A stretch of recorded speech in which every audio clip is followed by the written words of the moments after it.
అందరికీ నమస్కారం.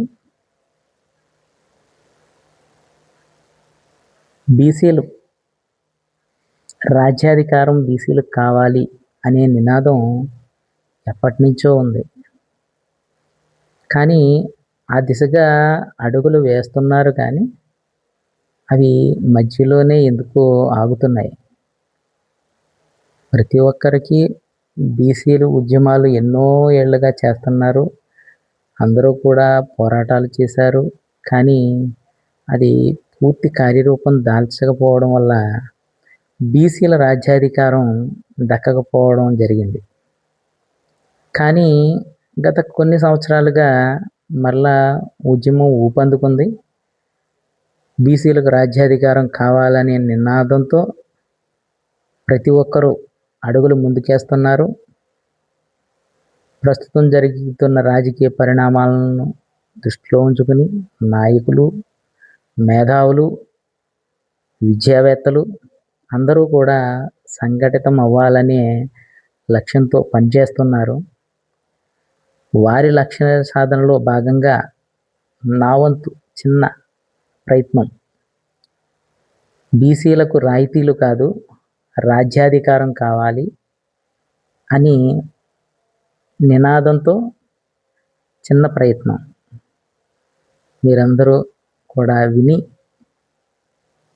అందరూ కూడా మనమందరం బీసీలందరూ కూడా సంఘటితమయ్యి రాజ్యాధికారాన్ని చేజిక్కించుకునే దిశగా ప్రతి ఒక్కరూ కూడా అడుగులు ముందుకేస్తారని ఆశిస్తూ మీ శ్యాంప్రసాద్. దేశంలో బీసీలు చాలా ఏండ్లుగా అన్యాయానికి గురవుతున్నారు. స్వతంత్రం వచ్చి ఇన్నేళ్ళైనా రాజ్యాంగంలో ప్రత్యేక రాజకీయ రిజర్వేషన్ లేకపోవడం వల్ల రాజ్యాధికారం కోసం ఎదురు చూస్తూనే ఉన్నారు. బీసీలకు సొంత రాజకీయ వేదిక లేక అధికారానికి దూరంగానే ఉన్నారు. పోరాటం చేసి కనీస హక్కులను సాధించుకోవడంలోనూ వెనుకబడిపోయారు. అగ్రవర్ణాల పార్టీలు పాలకులతో కలిసి పనిచేసినంతకాలం రాజ్యాధికారం దక్కదనే నిజం తెలిసి రాజ్యాధికారం వైపు బీసీలు ఆలోచన చేయకపోవడం బాధాకరం. ఇప్పటికైనా కళ్ళు తెరిస్తే రానున్న తరం క్షమిస్తుంది, లేకపోతే బానిసత్వం అనుభవించాల్సిందే. ఇన్ని సంవత్సరాలుగా ఎస్సీ ఎస్టీ జనాభాను లెక్కిస్తున్న ప్రభుత్వాలు బీసీల జనాభా లెక్కలు ఎందుకు పట్టించుకోవడం లేదో సమాధానం చెప్పాలి. ప్రస్తుతం ఉన్న రిజర్వేషన్లు పెంచాలని కొందరు, వాటిని ఇంకా పెంచాలని కొందరు గత కొన్నేళ్లుగా ఆందోళన చేస్తున్నారు. కొందరు బీసీ నేతలు ఆధిపత్య పాలకుల పంచం చేరి దళారులుగా మారుతున్నారు. రాజ్యాధికారం కోసం కాకుండా వ్యక్తిగత అభివృద్ధి పేరుతో పేరు ప్రఖ్యాతి కోసం బహుజనవాదం ముసుగులో ఆధిపత్య పాలకులతో తిరుగుతున్న బీసీ నేతలు ఇకనైనా ఆలోచన చెయ్యాలి. బీసీలో 10% మంది కలిసి వచ్చిన 75 సంవత్సరాల స్వతంత్ర దేశంలో ఈ పాటికి బహుజన సమాజం బలమైన శక్తిగా మారేది. దేశంలో బీసీల సమస్య తీరేది. ఎస్సీ ఎస్టీలకు ప్రత్యేక రాజకీయ రిజర్వేషన్లను రాజ్యాంగం కల్పించింది. దాన్ని ఏ దేశంలో ఎవరూ కదపలేరు. అది రాజ్యాంగం వారికి కల్పించిన హక్కు. కానీ బీసీలకు రాజ్యాంగంలో అవకాశమే లేదు. దేశ జనాభాలో సగానికి పైకొన్న బీసీలు ఇన్నేళ్లుగా అన్యాయానికి బలవుతున్నా ఈ ఆధిపత్య పాలకులు పట్టించుకోవడం లేదు. పైగా బీసీలు ఎజెండాను ఆధిపత్య పాలకులు హైజాక్ చేసి లక్ష్యాన్ని దారి తప్పిస్తే 75 సంవత్సరాల నుండి బానిసత్వం అనుభవిస్తూనే ఉన్నాం.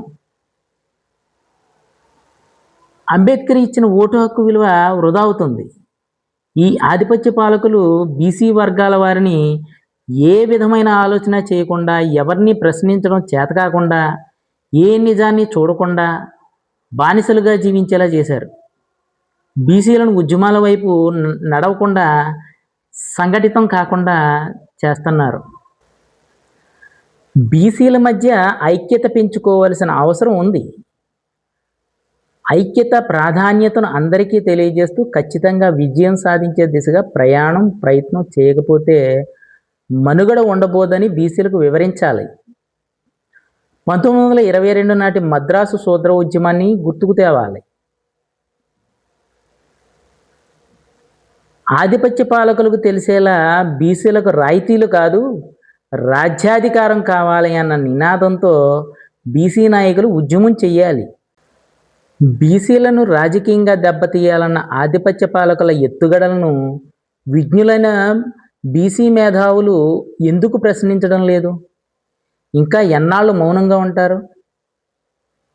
సొంత రాష్ట్ర పాలనలో కూడా బలహీన వర్గాలకు సామాజిక, ఆర్థిక, రాజకీయ న్యాయం ఆశించిన స్థాయిలో అందడం లేదన్నది వాస్తవం కాదా? దీనికి ప్రధాన కారణం అధిక సంఖ్యాకులైన బీసీలకు నాయకత్వంలో రాజ్యాధికారం లేకపోవడమే కదా. అందువల్ల రాజ్యాధికారం సాధనే ముఖ్యం అనే అవగాహనతో ప్రజలను చైతన్యం చేయడానికి ఆ దిశలో జరిగే చైతన్య కార్యక్రమాలు జనాల్ని భాగస్వాములను చేసే లక్ష్యంతో రాజకీయ వేదిక కాకుండా సామాజిక వేదికగానైనా పనిచేసే ఒక ప్రత్యేక బీసీ వేదిక తక్షణం అవసరం ఉంది. ఈ సందర్భంగా సామాజిక, రాజకీయంగా చైతన్యవంతులైన విద్యావంతులు, మేధావులు బీసీలను రాజ్యాధికారం సాధన దిశగా చైతన్యం చేయడానికి బోధించు, సమీకరించు, ఉద్యమించు అనే అంబేద్కర్ సూక్తిని మార్గదర్శకంగా చేసుకుని ముందుకు నడిపించే వేదికై నడవాలి. సంఘటితమై రాజ్యాధికారం సాధించాలి. బీసీలకు రాయితీలు కాదు, రాజ్యాధికారం కావాలి అనే నినాదంతో బీసీలను చైతన్యపరిచే దిశగా నా ఈ చిన్న ప్రయత్నంలో మీ శ్యాంప్రసాద్, కే గంగవరం మండలం సెట్టిపల్లి సంఘ అధ్యక్షుడు.